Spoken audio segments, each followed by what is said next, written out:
Hello everyone नमस्कार मु आज बनैबी कोबी तरकारी चलतु प्रिपरेशन स्टार्ट करवा। प्रथम मु कोबी आउ आलू को काटिकी नहीं जाइए अदा रसुण पियाज गोटे पेस्ट कर देइछि टमाटर गोटे पेस्ट कर देइछि पियाज काटिकी रखी देइछि देन आमे करेई बसैकी तेल पकेइबा।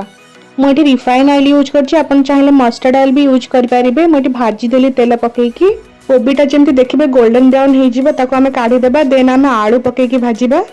देखो मोर जमती कोबी होइछि भजा सेमती आपण माने करिवे न बेसी भाजिबेनी न पोड़ी जीवा कोबी।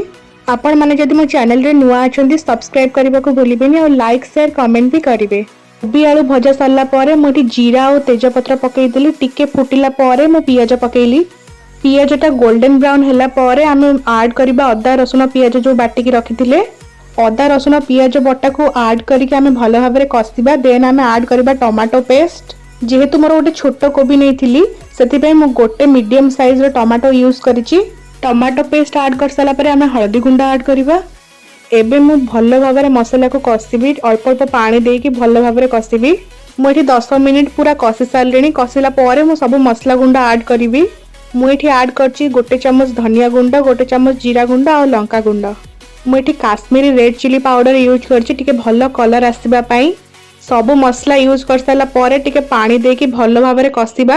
बेसी पानी यूज करिबेनी अल्प अल्प देकी ताको कसुथिबे। पानी अल्प देकी आमे ताको सिझिबा को छाड़ दबा टिके मसला तेल छाड़िबा पर्यंत 5 मिनिट घोड़े की छाड़ सारा परे पुणी ताको टिके कसिबा। एठी आधा चम्मच मीट मसला पकेली बहुत ही सुंदर फ्लेवर आसीबा को।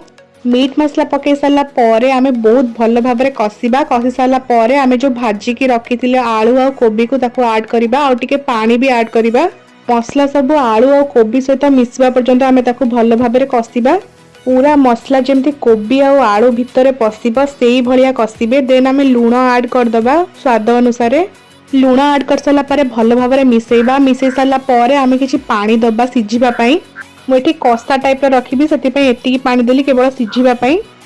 पानी ऐड कर सारा परे आमे किछि समय छाड़ी दबा। मु एठी 15 मिनिट छाड़ी देली सिझिबा को। एठी मोर 15 मिनिट कवर करी छाड़ी सारा परे देखंतु एमती किछि लुक आसिला तेल सब छाड़ी जाइछे। एबे हमें गरम मसला और टमाटो सॉस ऐड करबा। मु जेहेतु टमाटो ऐड करथली सेति पई गोटे चम्मच टमाटो सॉस ऐड करिछि। बहुत ही सुंदर फ्लेवर आसीबो टमाटो सॉस रा। टमाटो सॉस पूरा ऑप्शनल अछि आपण चाहिले देई परिबे न चाहिले देई परिबेनी जो माने खांतिनी।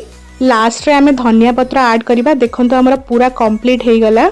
एमिति सुंदर सुंदर रेसिपी देखिबा पाई मो चैनल को सब्सक्राइब करबा को भूलिबेनी जम्मा भी। एई रेसिपीटा समस्त ट्राई करिबा जो माने भी ट्राई करबा मते कमेंट करी जणेबे केमिति लागिला। Thank you for watching this video.